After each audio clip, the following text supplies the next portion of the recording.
గత 4 రోజులుగా కురిసిన వర్షాలకు అసలు మొత్తం నిండిపోయింది. అమరావతి ఏదో అసల మునిగిపోతుంది. ఇక్కడ విట్ కాలేజ్ గాని, లేకపోతే ఎస్ఆర్ఎం గాని, ఇక్కడ ఉన్నటువంటి నేషనల్ ఇన్‌స్టిట్యూట్ ఆఫ్ డిజైనింగ్ కోర్సెస్‌కి సంబంధించిన కాలేజెస్ కానీ, అంతా నీటిమయం అని చెప్పి కొన్ని ఛానల్స్ ప్రచారం చేస్తున్నారు.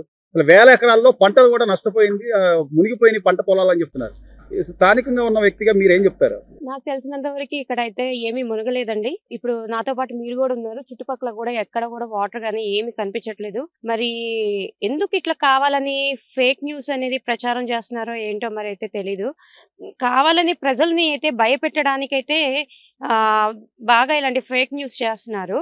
నేను కూడా చూశానన్నమాట. చాలా అంటే ఒక న్యూస్ ఛానల్స్ లో ఇట్లా అమరావతి మునిగిపోయింది, వెళ్ళటానికి లేదు, మోకాళ్ళ ఎత్తున నీళ్లున్నాయి, ఇక్కడ వాతావరణం సరిగా లేదని చెప్పేసి అమరావతికి వెళ్ళి ఎవరు వెళ్ళొద్దు అని చెప్పేసి కావాలని ఫేక్ ప్రచారం చేస్తున్నారు.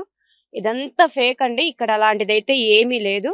ఎస్ఆర్ఎం కాలేజ్ ఉంది, మనం విట్ కాలేజ్ ఉంది, అండ్ ఇక్కడ national institute of designing college దగ్గర ఉన్నాం మనం, యూనివర్సిటీ దగ్గర. మేము ఇక్కడ యూనివర్సిటీలో కూడా నేను రెగ్యులర్ గా వస్తూ ఉంటాను. ఎక్కడ నాకైతే వాటర్ అన్నది అని ఏం లేదు. యూనివర్సిటీ లోపల అయితే చక్కగా ఫిలింగ్ మేకింగ్ క్లాసెస్ ఇవన్నీ జరుగుతున్నాయి. మరి స్టూడెంట్స్ గా మాకెవరికి కూడా ఎటువంటి ఇబ్బంది అయితే ఏమీ కలగలేదు. ఇవన్నీ కావాలని చెప్పేసేసి ఫేక్ న్యూసే తప్ప ఎటువంటి ఇదైతే ఏం లేదండి. ఎందుకండి ఇంత విష ప్రచారం చేయడం, పదే పదే అమరావతి గురించి ఏదో లేనిపోని అపోహలు కల్పించే విధంగా? అంటే ఒక పక్క రాష్ట్ర ప్రభుత్వం ఏమో అన్ని తీసుకురావాలి, అమరావతికి పరిశ్రమలు రావాలి, ఉద్యోగ అవకాశాలు కల్పించాలని ఇంత కష్టపడుతుంటే, మరోవైపు నుంచి పనిగట్టుకుని కొంత వైసీపీ నాయకులు కానివ్వండి, లేకపోతే వాళ్ళకి సంబంధించిన ఛానల్స్ ఇలా ప్రచారం చేయడం ఎలా చూడాలంటారు? సరే, నేను ఒక పౌరురాలిగా ఒక్క మాట అయితే చెప్తాను సార్. జస్ట్ ఇప్పుడు మనకి గిట్టనోళ్ళు ఎవరైనా సరే మనం బాగుపడుతున్నామంటే మన మీద రాయేసే వాళ్ళే.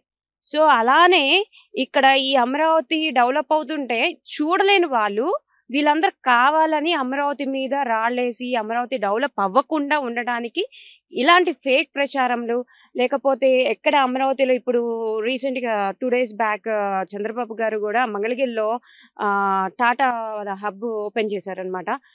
ఉద్యోగాలే నాకు తెలిసి ఎన్నో ఉద్యోగాలు దాంట్లో ఓపెనింగ్ కూడా అవుతున్నాయి. మరి ఇలాంటివన్నీ చూసి ఓర్వలేక కంపెనీని రానివ్వకుండా, అమరావతి డెవలప్ అవ్వకుండా, రాజధాని నిర్మితం కానికుండా మధ్యలోనే ఆపిచ్చే ప్రయత్నాలు చేయాలని చెప్పి ఈ ప్రతిపక్ష నాయకులు వీళ్ళందరూ చేసే పని తీరే అది. ఖాళీగా కూర్చొని వాళ్ళు ఏం చేయాలో తోచక వాళ్ళు చేస్తున్న పని అది. ఏమన్నా నిజంగా నాయకుని లక్షణాలు కానీ ఏమన్నా ఉంటే వాళ్ళు చేయాల్సింది ఏంటంటే, అమరావతి నిర్మిస్తున్నారు, దానికి ఏం కావాలి, సరైన ఆలోచనతోటి మనం ఏదైనా చేద్దామా అని చెప్పేది వాళ్ళకు ఉండాలి. వాళ్ళ మైండ్ సెట్ ఎంతసేపటికి నెగిటివ్గా ఫేక్ ప్రచారాలు ఇలాంటివి చేయడమే తప్ప ముందుకెళ్లే లక్షణాలు అనేది ఏం లేవు సార్. వాళ్ళు కావాలని చేస్తున్నారు. ఖాళీగా కూర్చొని ఓర్వలేకుండా చేసే పనులన్నీ అవి. అమరావతిలో ఇప్పుడేమో వరదేం లేదండి, అంతా ఫేక్ ప్రచారము. ఇది గిట్టనవాళ్ళు చేసే ప్రచారము ఫస్ట్ నుంచి ఉంది కదా. లాస్ట్ 5 years చేసాం కదా, ఇలా అంతా ఈ కుట్రలు చేసి ఇవన్నీ చేసి ఇప్పుడు అంతా బాగానే ఉంది, ఏమీ లేదు. ఇప్పుడు మీరు చూస్తున్నారు కదా, ఎక్కడైనా చుక్క నీళ్ళు ఉన్నాయా? ఏ కాలువలు తీసినప్పుడు పునాదులు తీసినప్పుడు నీళ్ళు ఉంటాయి కదా, అలాంటి ఇప్పుడు కొన్ని ఎక్కడ కొంచెం అది ఎంత పులివాగు, కోటేలు వాగు అని అది ఆగు అంటారు. అదంతా లైన్ చేశారండి, కెనాల్స్ తీసి కెనాల్స్ ద్వారా పంపించారు. అదేమంటే నారాయణ గారే చెప్పారు అసలు మునిగిపోయింది, మున్సిపల్ శాఖ మంత్రి నారాయణ గారు ఇదంతా ఒప్పుకున్నారు అది అని చెప్పి. ఇదంతా ఏం లేదు, ఫేక్ న్యూస్ అనండి. అసలు నిజంగా ఇక్కడ వేల ఎకరాల్లో నీళ్లు చేరిన పరిస్థితి కానీ, ఆ పైన వచ్చే వాగు నీరు అంత ఎక్కువగా ఫ్లోటింగ్ గానీ ఉందా సార్? అసలు ఏం లేదు సార్, మీరే ఒకసారి చూడండి, మేమే చూపిస్తాం, మాది ఇక్కడే నేటు. సో ఏం చెప్తారు సార్ ఇలా ప్రచారాలు, ఫేక్ ప్రచారాలు చేసే వాళ్ళకి, అమరావతికి సంబంధించి స్థానిక వాసిగా మీరు ఏం చెప్తారు? ఇది అంతా ఉట్టిదే, నమ్మొద్దని ఎవరిని. అమరావతి అనేది మునగదు, ఎటువంటి ప్రాబ్లం లేదండి. మెయిన్ లేదండి, అలా ఏం లేదు, లైట్ గా వచ్చిన నీళ్లు ప్రస్తుతానికి బాగానే ఉంది. అంతేగాని అసలు మోకాళ్ళ లోతు నీళ్ళు లేకపోతే అలా ఏం రాలేదు, అసలు ఆ పరిస్థితి ఏం లేదు. అక్కడ నీళ్ళు ఏం లేవుగా, ఆటోలు వస్తున్నాయి, వర్కర్లు వస్తున్నారు, పిల్లలు వస్తున్నారు, స్టాఫ్ వస్తున్నారు, అంతా వర్క్ చేసుకుంటున్నారు, యాజ్ యూజువల్ గా జరిగిపోతుంది అంతా. సో ఇక్కడ అంటే పని కట్టుకుని అమరావతి మీద ఇలాంటి ప్రచారం చేయడం ఎంతవరకు సమంజసం అంటారు? అంటే మనకి కళల రాజధాని, ఇక్కడ రాజధాని మనం అనుకున్నాం, ఇక్కడ ఒక రాజధాని నిర్మాణం జరుగుతున్న తర్వాత అమ్మా పని కట్టుకుని దాన్ని విష ప్రచారం చేయడం న్యాయమేనంటారా? న్యాయం కాదు, అంటే లైట్ గా వచ్చింది. అపోజిషన్ వాళ్ళు ఉంటారు ఎంత కదా, అపోజిషన్ అయినా వాళ్ళకి ఎవరో ఒకళ్ళు ఉంటారు బుర్ర చల్లటానికి. ఇప్పుడు మంచిగా జరుగుతుందంటే ఓర్చుకునే వాళ్ళు ఎంతమంది అండి? సహజంగా దాన్ని ఎంకరేజ్ చేసే వాళ్ళు తక్కువ. దాని మీద బుర్ర జల్లి ఏదో ఒకటి డిస్ప్లే చేయడానికి మాత్రం ఉంటారు ముందు, అంతే. అది మన బాధ్యత, మన రాష్ట్రం, మనం దానిలో భాగం. అవన్నీ ఆలోచించే వాళ్ళు ఎవరు ఉన్నారండి? ఉంటే 2 సార్లుగా రాజధాని రావటం పోవటం ఎందుకు జరుగుద్ది? అవును. సో గత 5 ఏళ్లలో అసలు ఏమన్నా చేసిన దాఖలాలు ఉన్నాయమ్మా?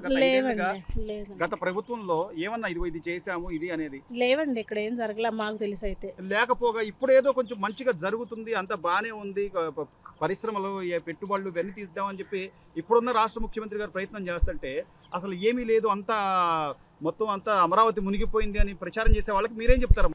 కాలేజీ వరకు అంత లేదండి, ఇక్కడ అంత అయితే జరగలేదు.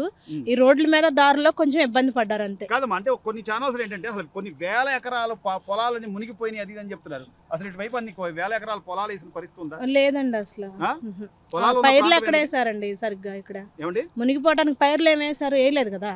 అవి ఎలా మునిగిపోతాయి? మునిగినా ఖాళీ పొలాలే కదా. ప్రజెంట్ వర్క్ జరుగుతుంది అంతే. మీరు వచ్చేటప్పుడు గానీ అమరావతి పరిసర ప్రాంతాలు మునిగిపోవడం గానీ ఏ మందడమో అలా అయితే లేదండి, అలా అయితే ఏం లేదండి. చెప్తున్నాగా లంక ప్రాంతం మాత్రం కొంచెం డౌన్ కాబట్టి వాళ్ళే కొద్దిగా అంతే సహజం. పల్లెల్లో ఇళ్ళు ఉంటాయి, మెరక ప్రాంతాలకు వస్తారు, చర్చిల్లో ఉంటారు. గవర్నమెంట్ ఏమైనా ప్రొవైడ్ చేస్తే తింటారు, లేకపోతే వాళ్ళు వండుకొని తినేసి వెళ్ళిపోతారు, ఇంకంతేనండి. ఏం చదువుతున్నావు ఏంటి? అమరావతిలో అసలు మునిగిపోతున్నాయి, నీళ్ళు వచ్చేస్తున్నాయి, కొన్ని వేల ఎకరాల పంట పోయింది అని చెప్పేసి కొన్ని మీడియాల్లో అసత్య ప్రచారాలు చేస్తున్నారు. నువ్వు చదువుకునే వ్యక్తిగా, ఇక్కడ ఆల్రెడీ చూస్తున్న వ్యక్తిగా నీ అభిప్రాయం విన్నాను. అలా అయితే ఏం లేదు. నేను విటిఏపి యూనివర్సిటీలో బీటెక్ సెకండ్ ఇయర్ చదువుతున్నాను. ఇప్పుడు దాకా అయితే యూనివర్సిటీ వాళ్ళు కానీ వాళ్ళు బస్సెస్ ప్రొవైడ్ చేయడం కానీ దేంట్లో మాకైతే స్టూడెంట్స్కి దేంట్లో తక్కువ చేయలేదు. ఎగ్జామ్స్ కానీ అన్నీ వాళ్ళు యాజ్ యూజువల్గా కండక్ట్ చేస్తున్నారు. దానివల్ల ఏం ప్రాబ్లం లేదు. ఇక్కడ కూడా మాకేం అంత ప్రాబ్లం అనిపించట్లేదు. అసలు విట్ కానీ ఎస్ఆర్ఎం వైపు కానీ మొత్తం మోకాళ్ళలో లేకపోతే అసలు మునిగిపోయే పరిస్థితులు ఉన్నాయి, పైన చెరువు ఏదో కట్ట దిగిపోయింది అది అని చెప్పి ప్రచారం చేస్తున్నారు. నిజంగా అసలు ఆ పరిస్థితి ఉందా? లేదు, మాకైతే అసలు అలాంటి ఇబ్బందులు ఏమైనా ఉన్నాయో లేవో మాకైతే తెలీదు. కాలేజీలో కానీ కాలేజీ పరిసరాల దగ్గర కానీ వాటర్ ఏమైనా కనపడాయా మీకు? లేదు. మీరు ఇప్పుడు ఈ అమరావతి ప్రాంతంలోంచే వెళ్తుంటారు కదా, ఎక్కడైనా అమరావతిలో నీరు నిలిచినట్టుగా కానీ అట్లా ఏమైనా ఉన్నాయా? లేదు. ఏం చదువుకుంటున్నావమ్మా, ఎట్లా ఉంది పరిస్థితి? నేను బీటెక్ సెకండ్ ఇయర్. యూనివర్సిటీ అయితే బాగుంది, ఎడ్యుకేషన్ కూడా చాలా బాగుంది ఇక్కడ. నైస్. ఎక్కడ వాటర్ అయితే నిలిచిలేవు. Please subscribe to Leo news for more videos.